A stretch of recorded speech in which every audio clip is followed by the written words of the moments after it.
You cut my power? It's winter. I told you rules are rules. Karen, it's 10 degrees outside. My pipes are freezing. That was me yelling at the neighborhood tyrant who decided that my Christmas lights violated energy efficiency guidelines and responded by cutting off my electricity. Hit like if you've ever wanted karma to arrive with a shovel. Subscribe for more stories where audacity meets consequences. Grab a blanket, because this Karen was about to learn what happens when you freeze out the wrong neighbor.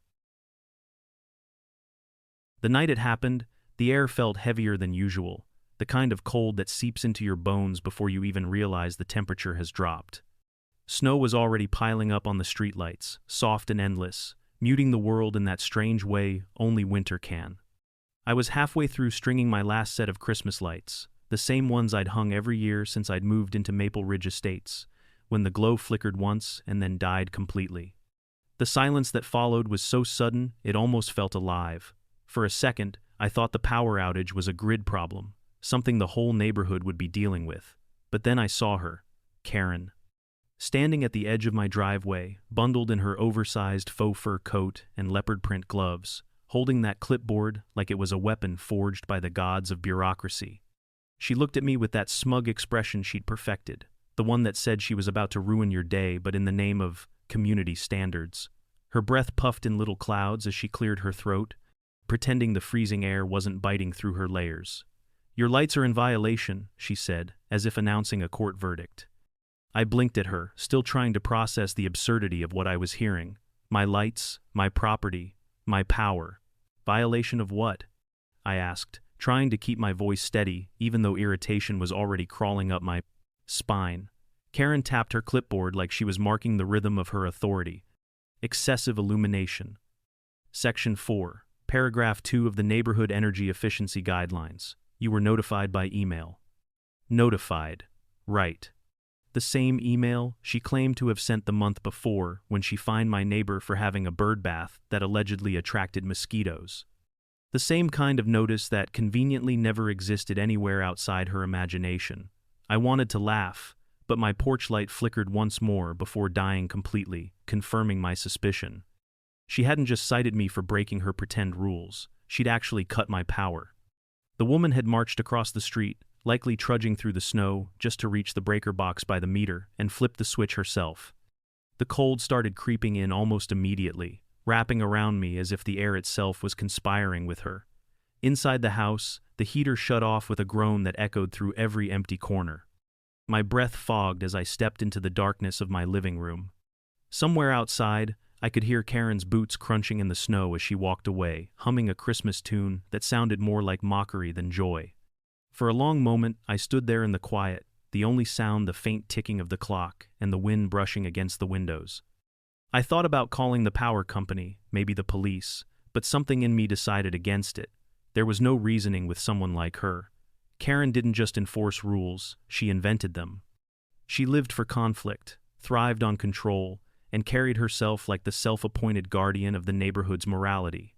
She had fined people for decorative mailboxes, reported children for unauthorized chalk art, and once tried to ban Halloween decorations for being spiritually disruptive.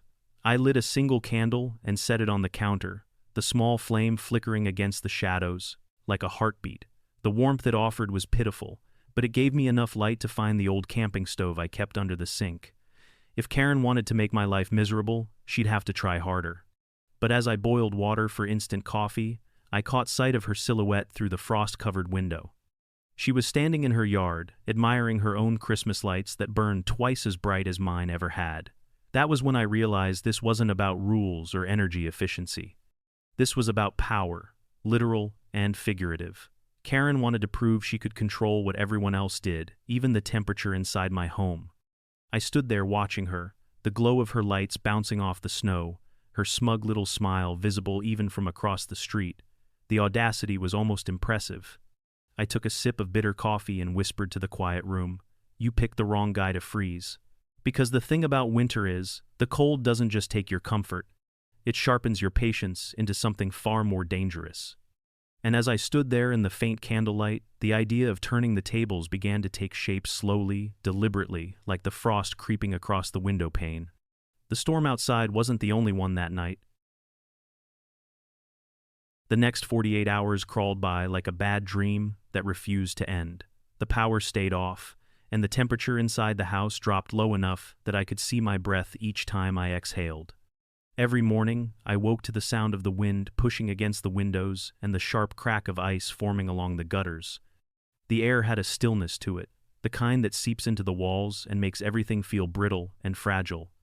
I layered up in sweaters, 2 pairs of socks, and an old jacket I used for fishing trips, but it barely made a difference. The cold was merciless, creeping into every corner of the house like a slow invasion. What made it worse was that Karen was thriving. From the frosted window, I could see her parading around her yard, in that same ridiculous faux fur coat, her cheeks rosy from the cold and self-satisfaction. She wasn't even trying to hide her victory. Her porch light glowed like a beacon of triumph, while my house sat in darkness, the only shadowed corner in a street full of cozy homes. I caught glimpses of her laughing with another neighbor, holding that same clipboard like a trophy, probably bragging about how she had handled the energy violator. At night, the stillness became unbearable. I huddled under blankets, the kind that used to feel comforting but now felt like paper against the freezing air. The heater's silence was louder than any noise. I'd been angry before, but now the anger turned into something colder, something focused. Every time I thought about how she had flipped that switch and walked away humming her off-key Christmas tune, I felt my blood boil just enough to keep me from freezing. I kept imagining her sitting in her living room, wrapped in warmth, probably soaking in her beloved hot tub under strings of fairy lights that glimmered like stars. That hot tub was her favorite topic of conversation. She never missed an opportunity to remind people that she had installed a state-of-the-art therapeutic spa system. She called it a health investment, but we all knew it was a monument to her vanity. She'd host gatherings, wine in hand, telling guests that the warm water was infused with imported mineral salts, while pretending not to notice the envy in their eyes. I had smiled politely the first few times she brought it up, but now the memory burned. The woman who shut off my power to save energy was running a personal sauna all winter. The hypocrisy was almost too perfect. I spent most of the second day trying to occupy my mind, fixing small things around the house just to stay moving. I cooked on the camping stove, melted snow in a pot for washing, and drank enough instant coffee to keep from losing my patience completely. The more time I had to think, the clearer the situation became. Karen didn't enforce rules for the community's sake. She did it for control. She needed to feel powerful. Cutting off my power was never about efficiency, it was about reminding me that she could. By the third morning, my patience had reached its breaking point. I woke up with numb fingers and a headache from breathing cold air all night. The frost on the windows had thickened, distorting the world outside into a blur of pale shapes. I rubbed my hands together and stood there watching her house through the glass. Steam rose steadily from the back, a constant stream of warmth pouring into the air. She was soaking in that luxury spa again, no doubt congratulating herself for another day of saving the planet by freezing her neighbor. That was the moment something inside me shifted. It wasn't rage anymore, not even frustration. It was a calm, measured realization that she had written her own fate. Actions always balance themselves, and Karen had tilted the scale too far. The universe had a way of correcting people like her, but sometimes it needed a little help. When I went to the hardware store that afternoon, I didn't tell anyone what I was planning. I smiled, made small talk, and bought what looked like ordinary supplies: insulation materials, a few plumbing connectors, a wrench, and a short length of piping. To anyone else, it looked like I was preparing for another freezing night. But as I loaded the items into my truck, the idea forming in my mind began to solidify into something far more deliberate. By the time the sun dipped below the horizon, casting a pink glow across the snow-covered roofs, my plan was ready. Karen's power games were about to backfire in a way she would never forget. I stood by the window once more, watching the soft glow from her hot tub flicker behind the fence, listening to her laughter float faintly across the frozen air. She had no idea that her comfort, her warmth, and her arrogance were about to become her undoing. That night, as I packed my tools into a small duffel bag, I wasn't angry anymore. I was steady.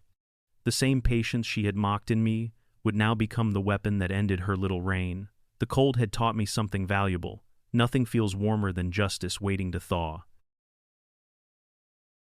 That night, the neighborhood slept beneath a sheet of white silence. The snow had settled thick and even, absorbing every sound until the world felt like it was holding its breath. My breath came out in clouds as I stood on my porch, my gloved hands gripping the railing while I stared at the faint glow coming from Karen's backyard. The soft hiss of steam rose into the freezing air, swirling like ghosts above her fence. That light wasn't from a porch bulb or a candle. It was the telltale shimmer of her beloved hot tub, the one she bragged about every week at the HOA meetings. Even from across the yard, I could smell the floral chlorine mix she used, the artificial scent of eucalyptus she claimed helped with her migraines. My house sat dark and frigid behind me, the windows frosting from the inside, every breath turning to mist. I could see my reflection in the glass, pale and tired, wrapped in 3 layers of clothing like a refugee in his own home.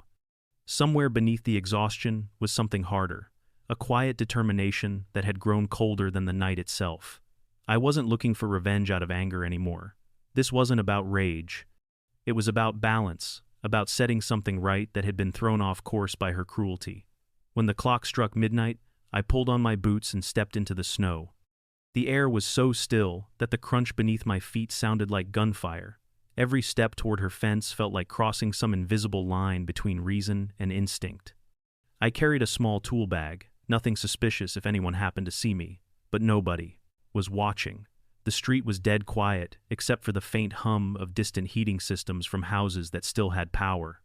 Everyone else was warm, their lives untouched by the kind of absurd war I'd been drafted into by a woman with a clipboard and a superiority complex. Karen's backyard looked like a spa advertisement. Twinkling lights framed the wooden deck, their reflection shimmering across the bubbling water. A half-empty wine glass sat on the edge of the tub, a red smear of lipstick marking her territory. A white robe hung neatly on a chair beside it, fluttering gently in the cold breeze. She had gone to bed hours ago, unaware that her symbol of luxury had become the perfect monument to her hypocrisy. Working quietly, I moved around the side of the yard where the old compost system sat half buried in snow. It was a ridiculous thing she'd installed 2 summers ago after declaring herself an eco-warrior.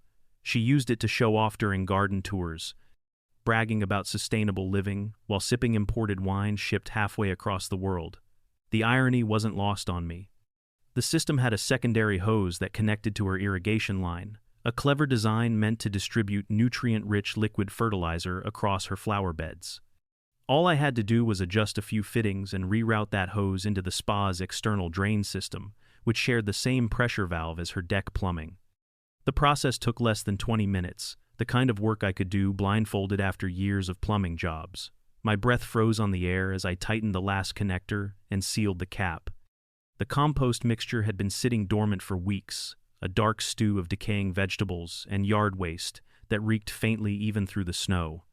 I imagined the moment the system would activate, warm water cycling through her pristine tub, pulling that earthy sludge through every jet and pipe. Nature's revenge disguised as maintenance. When I finished, I took one last look at her backyard. Everything was still perfect, untouched, serene. The snow glowed silver in the moonlight, the hot tub bubbling softly like it always did. It almost felt too peaceful, too innocent. But beneath that calm surface, the setup was complete. All it would take was one automated cleaning cycle, one burst of warmth in the early morning hours, and her oasis would transform into something she'd never forget. As I walked back to my house, the cold didn't feel as sharp anymore. The silence that had once felt oppressive now carried a strange comfort. I knew what I'd done wasn't kind, but it was honest. Karen had spent years manipulating rules to make herself feel powerful, but power built on fear and cruelty always collapses under its own weight. I didn't need to see her face when she discovered what had happened. The imagination was enough. I could already hear the shriek of disgust, already picture her frantically waving her hands in the air as the smell hit her, already see the horror in her eyes when she realized her empire of control had turned against her. Inside my house, the darkness greeted me like an old friend. I lit a candle, watched its flame dance in the draft, and sat at the table, waiting for dawn. Somewhere across the street, Karen's heater hummed softly, her hot tub gurgled in perfect contentment, and I smiled faintly into the quiet. The world felt even again. It wasn't warm yet, but it would be soon. At sunrise, the world was hushed under a pale sheet of gold. The air was sharp enough to sting my lungs, but there was something clean about it, something new. I stood by my window, holding a steaming mug of coffee that barely warmed my hands, and waited. The light was just beginning to touch the tops of the trees when I heard it. A single scream tore through the quiet like a blade, high and ragged and full of disbelief. It echoed through the cul-de-sac, bouncing off the snowbanks and garage doors until every bird within a mile took flight. I didn't move. I didn't even breathe. I just let the sound wash over me. Then came the second scream, longer this time, almost theatrical, like she wanted the universe to feel her suffering. I stepped onto the porch, pretending to be the concerned neighbor, the good citizen who checks when something sounds wrong.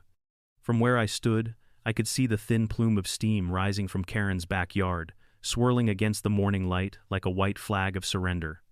She burst through her back door a second later, wrapped in a pink robe that clung to her in patches, her hair plastered to her head. She was yelling words that barely formed sentences, half of them swallowed by the cold air, the other half sharp enough for me to make out. "Oh my God, it's everywhere, it's in my hair. What is that smell?" She stumbled down the steps, her slippers skidding in the snow, and I saw it then. The faint brownish water dripping from her robe, clinging to the fabric like a curse. Even from across the street, the smell carried faintly, cutting through the clean scent of frost and pine. It wasn't overwhelming, not yet, but the wind was picking up, and soon every neighbor would know. I set down my mug and leaned against the porch railing, watching as she waved her arms wildly, trying to shake off the mess. Her husband, a quiet man who rarely made appearances outside of mowing the lawn, stepped into the yard a moment later.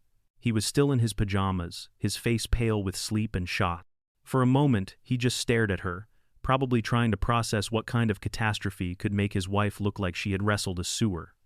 Then he muttered something that I couldn't hear and turned right back around, disappearing into the house like a man who knew there was no winning this battle. Karen's shouting grew louder, more frantic, a mix of outrage and humiliation. She was demanding explanations from no one in particular, pointing at the hot tub as if it had betrayed her. The water inside bubbled lazily, still steaming, the faint tint in it giving away the truth. I could see her marching to the control panel, jabbing at buttons, kicking the side of the tub when nothing changed. A part of me almost admired her determination to fight the inevitable. Almost. The other neighbors began to peek out from their doors, drawn by the noise. Curtains twitched, heads appeared, and within minutes the entire street had silently gathered in the theater of her downfall. A few whispered to each other, eyes wide, while others simply stared, torn between sympathy and the irresistible pull of watching karma unfold in real time. Karen's voice cracked as she yelled about sabotage, promising to call the police, the HOA, the health department, anyone who would listen. But her words lost their power the longer she stood there, dripping and furious, framed by the steam of her own disaster. The more she yelled, the more the neighbors began to laugh softly behind their gloved hands. Even the snow seemed to sparkle a little brighter, reflecting the absurdity of it all. After a while, her shouting faltered, replaced by small sounds of disbelief, the kind a person makes when they finally understand that there's no undoing what's been done. She wrapped the robe tighter around herself, trembling, but it was hard to tell if it was from the cold or the shock. She turned toward her house, eyes darting nervously at the onlookers, and for the first time since I'd known her, she looked small. Not commanding, not superior, not the self-appointed guardian of the neighborhood's morals. Just a woman standing in her yard, covered in the consequence of her own arrogance. I finished my coffee and went back inside, letting the warmth of the cup chase away the chill. Through the window, I could still hear her muffled voice, now lower, pleading with someone on the phone. The smell lingered faintly in the air, sharp and sour, a reminder that even the most pristine exteriors can hide decay underneath. By the time the police arrived to make a report about vandalism, the story had already begun to spread. Each retelling grew more colorful than the last, and by evening, everyone knew about Karen's hot tub explosion. I didn't need to add anything to the tale. The truth was enough. As the sun sank behind the trees and the street fell quiet again, I sat in the dim glow of candlelight and let a small, tired smile find its way to my face. For the first time in days, I felt warm. The following week, the neighborhood felt different, lighter somehow, as if the frost had lifted not only from the roofs but from everyone's nerves. Word of Karen's hot tub catastrophe spread faster than a cold through a kindergarten class. By Tuesday, even the mail carrier was smirking when he delivered my letters. It wasn't just gossip, it was collective relief. For years, Karen had policed lawns, decorations, paint colors, and even the way people parked their cars. She'd ruled with a smile that didn't reach her eyes and a clipboard that never left her hand. Now, that same clipboard had gone missing, last seen floating in the murky remains of her once pristine spa. When she reappeared in public, it was at the emergency HOA meeting she called to address the recent acts of vandalism that threatened community integrity. The moment she walked into the clubhouse, the room shifted. No one stood to greet her, no one smiled. Her confidence had cracks in it, though she tried to patch them up with perfume and fresh curls. She carried herself like she always did, chin high, voice clear, pretending nothing had changed. But something had. The neighbors weren't afraid anymore. I sat near the back, letting her words wash over me. She talked about how unsafe the neighborhood had become, how someone had sabotaged her private property, and how it was the duty of every resident to uphold the moral standards of Maple Ridge Estates. Her tone wobbled slightly when she mentioned the biological contamination of her hot tub, but she powered through, trying to sound strong. The irony was so thick you could have poured it into a cup. When the HOA president, a soft-spoken retiree named Marvin, finally asked for comments from the community, the silence that followed was deafening. No one wanted to say anything first, but then a voice from the front row broke the tension. It was Mrs. Hill, the sweet elderly woman who had once been fined by Karen for hanging her laundry outside.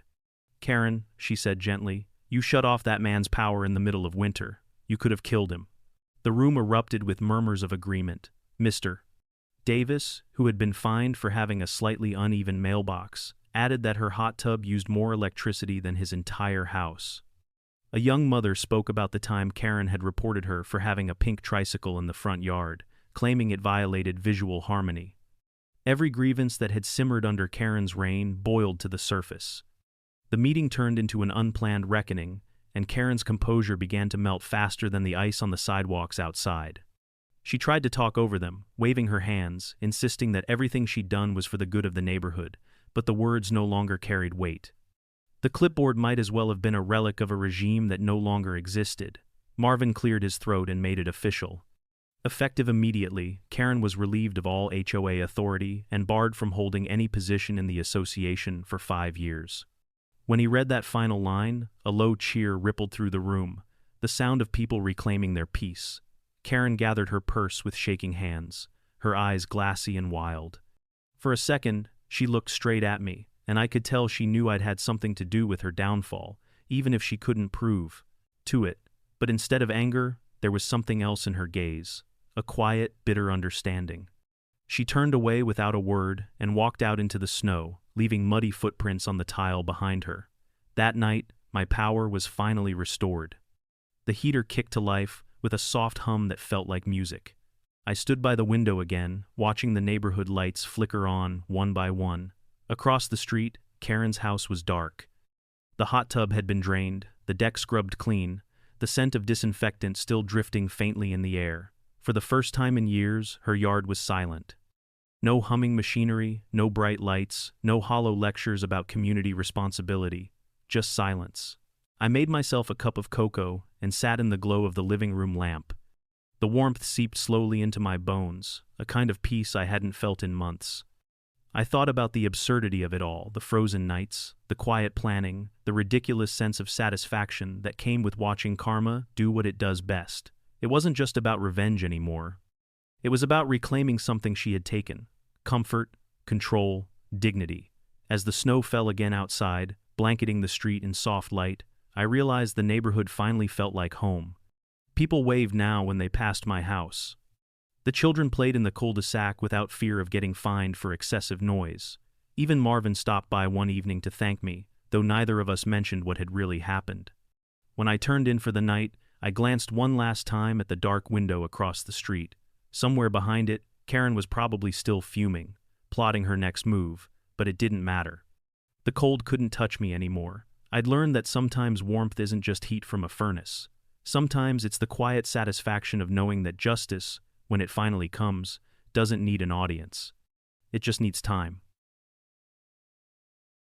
And there you have it, proof that revenge doesn't always need to be cold, even if the weather is. If you've ever dealt with a power-tripping neighbor who mistakes control for community service, remember, everyone eventually bathes in the mess they create. Hit that subscribe button for more tales of suburban justice, drop a comment about your craziest Karen encounter, and stay cozy out there. Because in this neighborhood, karma runs hotter than any hot tub.